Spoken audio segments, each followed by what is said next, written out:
मेरा नाम मैनेजर पांडे है और मैं साहित्य का इतिहास दर्शन नामक पाठ्यक्रम पर आपसे बातचीत करना चाहता हूँ। साहित्य का इतिहास दर्शन के जिस विषय पर मुझे आपके सामने अपना भाषण देना है उसका शीर्षक है साहित्य के इतिहास का भाषा और समाज के इतिहास से संबंध। देखिए, साहित्य के इतिहास से भाषा और समाज के संबंध को देखने के लिए सबसे पहले तो यह जानना जरूरी है और मेरा ख्याल है कि आप स्वयं भी यह जानते हैं कि साहित्य भाषा में लिखा जाता है। साहित्य जिस भाषा में लिखा जाता है वह समाज में पैदा होती, विकसित होती, बनती और बिगड़ती है, जिसे भाषा का इतिहास कहते हैं। उसी तरह साहित्य का इतिहास भी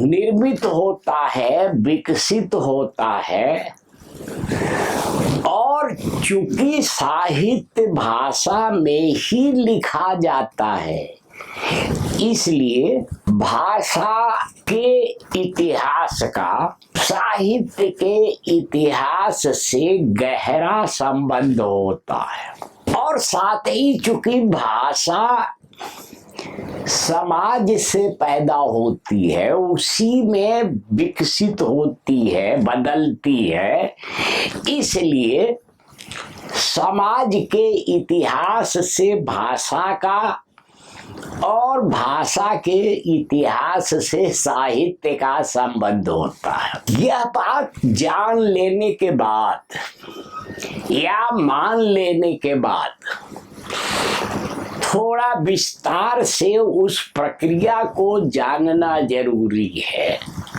जिस प्रक्रिया में साहित्य के इतिहास से भाषा का इतिहास और समाज का इतिहास जुड़े हुए।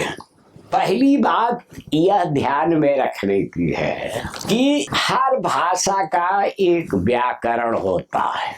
व्याकरण भाषा का अनुशासन है। यह अलग बात है कि कुछ लोग उसको अनुशासन के बदले शासन बनाते हैं, इससे भाषा बनने के बदले बिगड़ने लगती है। असल में व्याकरण भी कोई एक आदमी की रची हुई चीज नहीं होती। व्याकरण भी भाषा के सामाजिक प्रयोग से क्रमशः विकसित होने वाले नियमों की व्यवस्था का नाम है। इसलिए लेखक किसी भाषा के व्यवहार को एक तरह से सामूहिक चेतना से उपजे व्याकरण के व्यवहार को ध्यान में रखता है। भाषा और साहित्य के इतिहास को देखिए तो और सारी दुनिया को छोड़ दें, केवल हिंदी को ध्यान में रखें तो हिंदी भाषा की अनेक अवस्थाएं गुजरी हैं। बहुत शुरू में संस्कृत से अलग अपभ्रंश भाषा का विकास हुआ। अपभ्रंश से फिर पुरानी हिंदी का विकास हुआ। ये पुरानी हिंदी शब्द चंद्रधर शर्मा गुलेरी का है।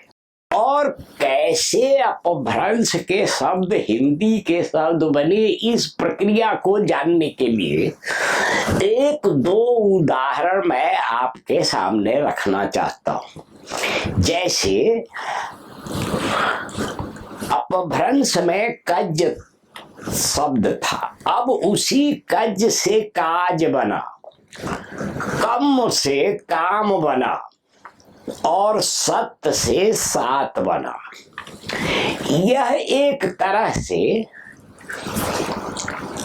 व्यवहार की सुविधा और कुशलता के लिए आम जनता ने शब्दों का ऐसा विकास किया, और यह एक तरह से शब्द विज्ञान या अर्थ विज्ञान का भाषा शास्त्रीय पहलू बनता दिखाई देता है। उर्दू साहित्य के इतिहास में जैसे कबीर सूर तुलसी को शामिल नहीं किया जाता, उसी तरह हिंदी साहित्य के इतिहास में मीर गालिब जौक आदि को शामिल किया नहीं जाता। एक और बात ध्यान में रखिए, भाषा और साहित्य के इतिहास के संबंध पर बात करते हुए यह ध्यान में रखने की बात है कि भाषा के प्रयोग में सामाजिक स्थितियों, परिस्थितियों, संवेदनाओं, विचारों, विचारधाराओं आदि की अभिव्यक्ति होती है। उसमें कभी कभी वर्ग दृष्टि भी प्रकट होती है। अब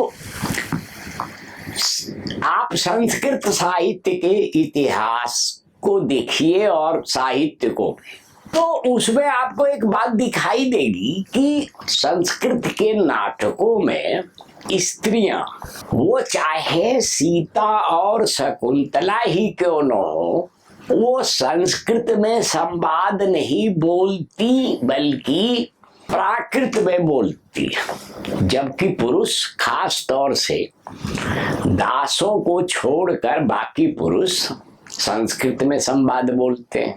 तो अब यह स्त्रियों की जो भाषिक स्थिति है वह उनकी सामाजिक सांस्कृतिक स्थिति का द्योतक है। इसीलिए साहित्य के इतिहास से भाषा के इतिहास के संबंध पर बात करते हुए सोचते समय या लिखते समय इस बात को ध्यान में रखना बहुत जरूरी है। अब जैसे मान लीजिए कि जो हिंदी साहित्य का इतिहास है अब लगभग 1000 वर्ष से कुछ ज्यादा का है, लेकिन इसमें 900 वर्षों का जो इतिहास है वो खड़ी बोली के साहित्य का इतिहास नहीं है।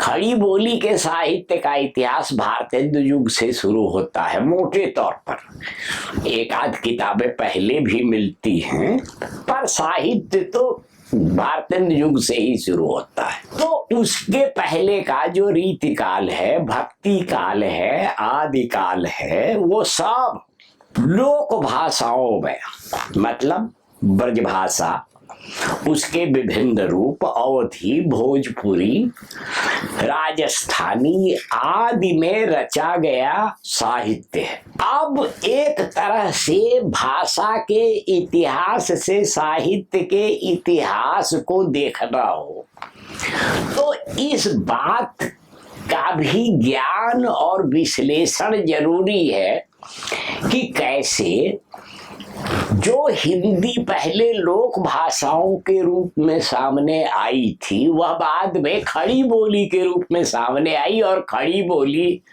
प्रमुख भाषा बन गई। अब जैसे मान लीजिए कि भाषा में शब्दों की उपस्थिति और साहित्य में उनका व्यवहार कई बार सांस्कृतिक और भौगोलिक स्थितियों से भी निर्धारित होता है। अब जैसे मान लीजिए कि अंग्रेजी में मछलियों के लिए बहुत सारे नाम हैं, वैसे ही जो बहुत ठंडे प्रदेश हैं जैसे साइबेरिया, वहां बर्फ के अनेक नाम हैं, लेकिन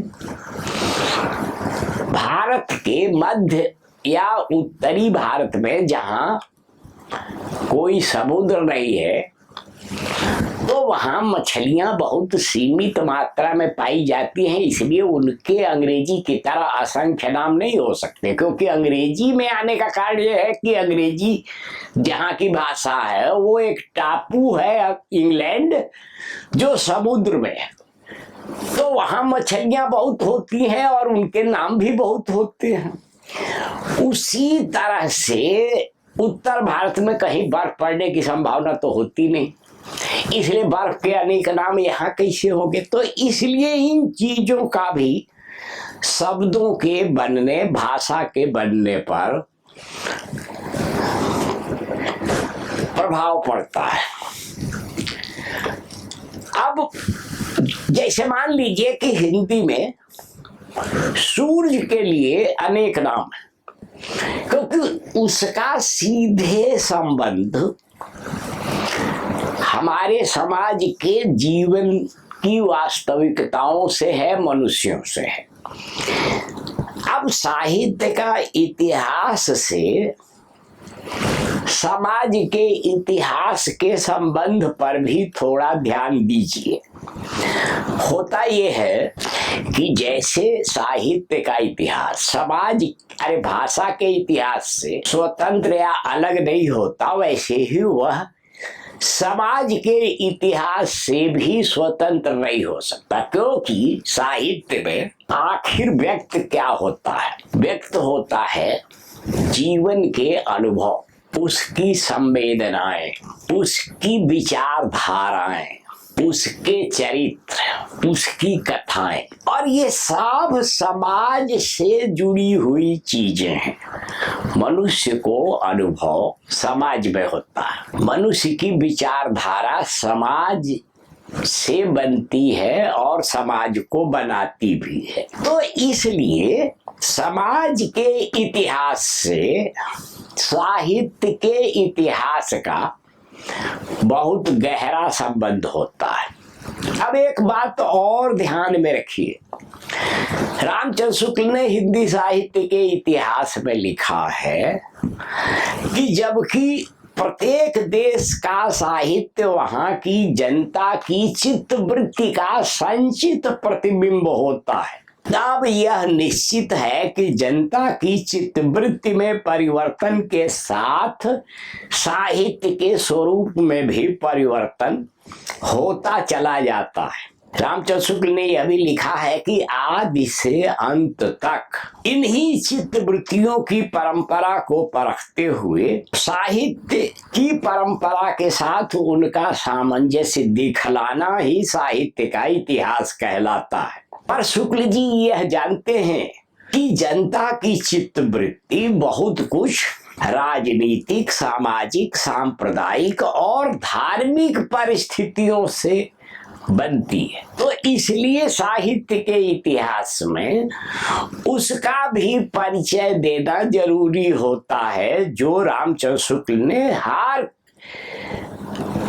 काल के आरंभ में दिया है। अब एक और बात ध्यान में रखिए, साहित्य के इतिहास लेखन के बहुत सारे दृष्टिकोण हैं। उनमें कभी कभी कुछ दृष्टिकोण ऐसे हैं जो समाज को, देश को, काल को ध्यान में रखते हैं। कुछ इतिहास दृष्टियां ऐसी हैं जो नहीं ध्यान में रखती। मैं उन्हीं दृष्टियों की बात कर रहा हूं या करना चाहता हूं जो देश काल को ध्यान में रखती हैं और उसी से समाज का इतिहास साहित्य के इतिहास से जुड़ा हुआ है। अब ये जो आचार्य शुक्ल का इतिहास है उसके बारे में प्रायः लोगों की राय है कि उसका संबंध साहित्य के इतिहास की एक विधेयवादी दृष्टि है उससे है, ऐसा नलिन विलोचन शर्मा ने लिखा भी। अब जो विधेयवाद है उसमें तीन बातों को साहित्य के इतिहास में मुख्य माना जाता है: प्रजाति, रेस, मिलियू माने युग, और मोमेंट माने काल, तत्काल का काल। तो जाहिर है कि ये तीनों जो हैं समाज से जुड़े हुए हैं, इसलिए साहित्य के इतिहास का समाज के इतिहास से भी गहरा संबंध है। हिंदी में डॉक्टर रामविलास शर्मा ने एक दृष्टिकोण सामने रखा है, यद्यपि बाहर भी लोगों ने रखा है, पर हिंदी में रामविलास जी ने रखा है कि हर समाज का साहित्य जातीय साहित्य होता है। मतलब उस जाति, जाति का मतलब यहाँ नेशन से समझिए, नेशनलिटी से, जाति का मतलब यहाँ कास्ट से नहीं है, ये ध्यान में रखिए। तो इसलिए उन्होंने कहा कि हर समाज का साहित्य जातीय साहित्य होता है। अब जाहिर है कि अगर हर समाज का साहित्य जातीय साहित्य होगा तो उस साहित्य में जातीय सोच विचार, भावनाएं, प्रवृत्तियां, समस्याएं, वास्तविकताएं सब व्यक्त होंगी। और इसीलिए जाति से साहित्य के संबंध का मतलब है समाज से साहित्य का संबंध, या समाज के इतिहास से साहित्य के इतिहास का संबंध। अब कभी कभी आप देखेंगे कि साहित्य के में और साहित्य के इतिहास में भी कई तरह की प्रवृत्तियां एक साथ काम करती है। प्रायः साहित्य का इतिहास लेखन करने वाले लोगों को उन प्रवृत्तियों की विविधता को ध्यान में रखना चाहिए। केवल एक ही प्रवृत्ति को आप केंद्रीय प्रवृत्ति मान ले तो बाकी बहुत सारी प्रवृत्तियों की उपेक्षा हो जाती है। अब मान लीजिए कि हिंदी उपन्यास की एक परंपरा का निर्माण प्रेमचंद ने किया। प्रेमचंद हिंदी के महान उपन्यासकार, कथाकार हैं, लेकिन उनके बाद हिंदी कथा साहित्य मतलब उपन्यास और कहानी का विकास होना था। जो हुआ तो जो हुआ वह प्रेमचंद के रास्ते पर ही चलकर हो। यह आग्रह एक तरह का दुराग्रह है जो बहुत लोगों के पास मिलता है, खास तौर से रामविलास जी इसी पर जोर देते हैं। इसीलिए वे रेणुके मैला आंचल को महत्वपूर्ण उपन्यास नहीं मानते, यद्यपि रेणुके मैला आंचल में उपन्यास का शिल्प, उसकी भाषा, उसकी दृष्टि आदि बहुत नई है, प्रेमचंद से भिन्न है, और इसलिए यह सर्वमान्य बात है कि वह बहुत महत्वपूर्ण है। यही नहीं, प्रेमचंद के ठीक बाद आने वाले जैनेन्द्र कुमार ने उपन्यास और कहानी में प्रेमचंद से भिन्न दृष्टिकोण अपनाया।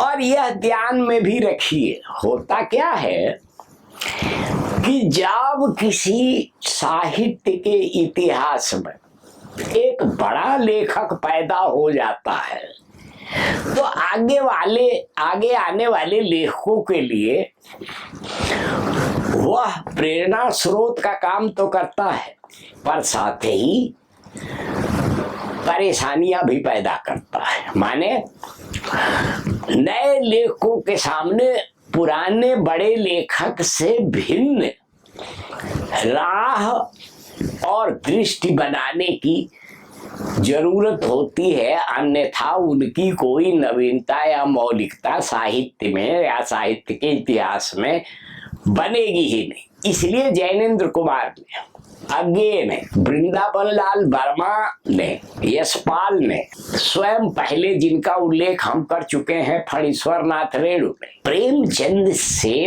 अलग और भिन्न दृष्टि से कहानियां लिखी और उपन्यास लिखा, और इस क्रम में हिंदी कथा साहित्य का विकास हुआ। अब यह आग्रह कोई करे, जैसा रामविलास जी करते हैं, कि हर आदमी को प्रेमचंद की तरह ही उपन्यास और कहानी लिखना चाहिए, तो ये विकास में बाधक होगा, सहायक नहीं होगा। अब ये देखिए, साहित्य से समाज का संबंध तो जग जाहिर है। सब महावीर प्रसाद द्विवेदी के युग से यह बात कही जा रही है कि साहित्य समाज का दर्पण है। माने साहित्य में समाज व्यक्त होता है।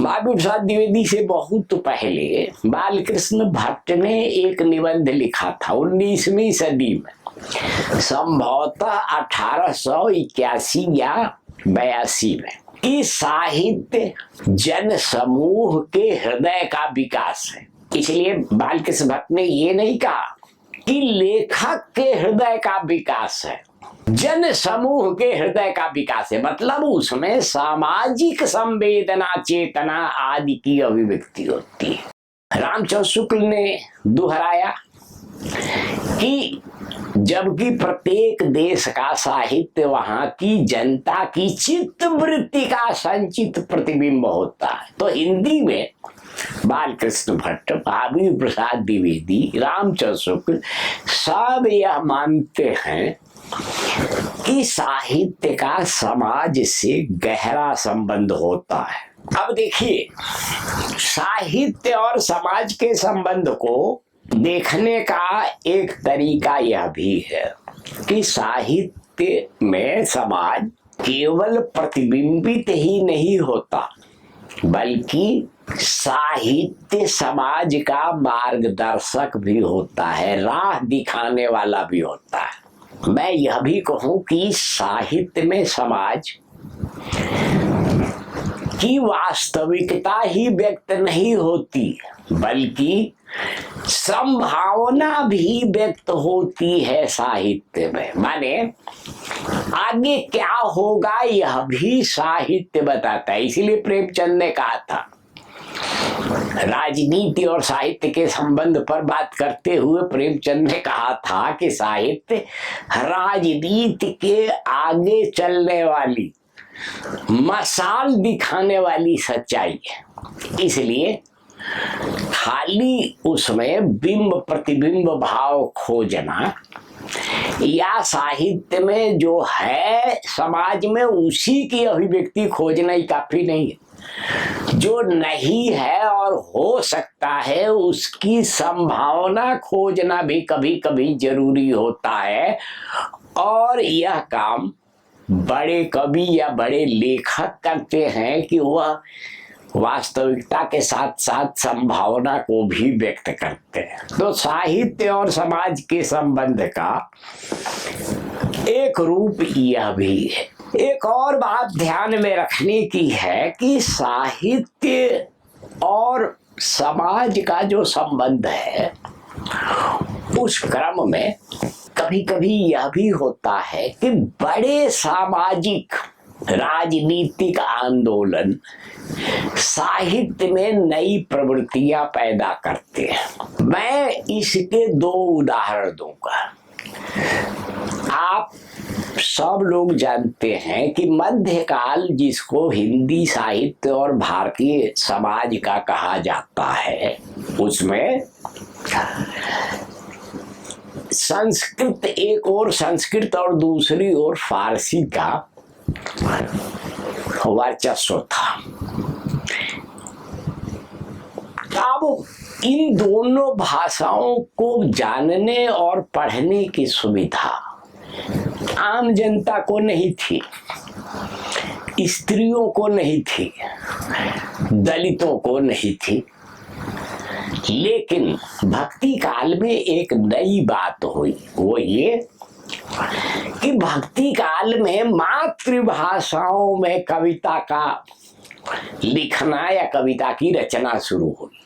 और मैं यह जोर देकर कहना चाहता हूँ कि भक्ति काल का प्रत्येक कवि, चाहे वह तमिलनाडु की आंदाल हो या कन्नड़ की अक्का महादेवी हो या मराठी के ज्ञानेश्वर हो या हिंदी के विद्यापति, जायसी, कबीर, सूर, तुलसी, मीराबाई हुए, ये सब अपनी मातृभाषा के कवि हैं।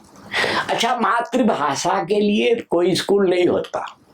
हर आदमी परिवार में पैदा होने के साथ माँ से भाषा जो सीखता है वही मातृभाषा है। तो यह काम दलित भी करते थे, करते हैं और करते थे, और स्त्रियां भी। इसीलिए एक अच्छी और आश्चर्यजनक बात भक्ति काल में यह हुई कि जितनी स्त्रियां और जितने दलित हिंदी कविता या भारतीय कविता की दुनिया में आए भक्ति काल में, उतने उसके पहले कभी नहीं आए थे। यह सीधे साहित्य के इतिहास में समाज के इतिहास का हस्तक्षेप है। दूसरा उदाहरण लीजिए, स्वाधीनता आंदोलन जब शुरू हुआ तो पूरा भारतीय साहित्य और विशेष रूप से पूरा हिंदी साहित्य राजनीतिक हुआ। मतलब सभी संवेदनशील, समझदार और सचेत लेखकों के मन में पराधीनता की यात्रा और स्वाधीनता की आकांक्षा मौजूद थी। इसलिए सबने स्वाधीनता की आकांक्षा की अभिव्यक्ति की। इस तरह साहित्य की हर विधा, चाहे वो कविता हो, उपन्यास हो, कहानी हो, नाटक हो, निबंध हो, सब में राजनीतिक चेतना और स्वाधीनता की भावना व्यक्त होने लगी। तो अब आप यह देखिए कि सीधे समाज के इतिहास की एक विशेष अवस्था का साहित्य के इतिहास में प्रतिबिंबन हो रहा है दोनों कालों में, भक्ति काल में भी और आधुनिक काल में भी। मैं अंत में एक और बात आपके सामने रखना चाहता हूं, और वह यह है कि कभी कभी कुछ साहित्यिक रचनाएं आगे बढ़कर समाज में जगह बनाती है। जैसे देवकीनंदन खत्री के उपन्यास जब हिंदी में आए तो रामचंद्र शुक्ल ने लिखा है अपने साहित्य के इतिहास में कि बहुत लोगों ने देवकीनंदन खत्री के उपन्यास को पढ़ने के लिए हिंदी सीखी, बहुत लोगों ने। अब यह एक अलग खत्री जी के उपन्यासों का महत्वपूर्ण काम था कि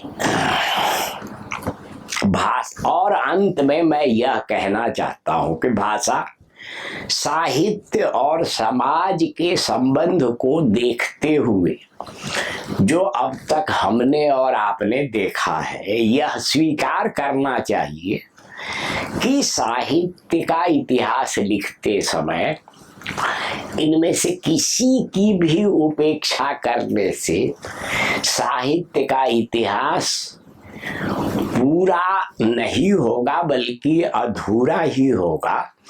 इसलिए साहित्य के इतिहास में भाषा के इतिहास का और समाज के इतिहास का बोध, विवेचन और विश्लेषण आवश्यक होता है।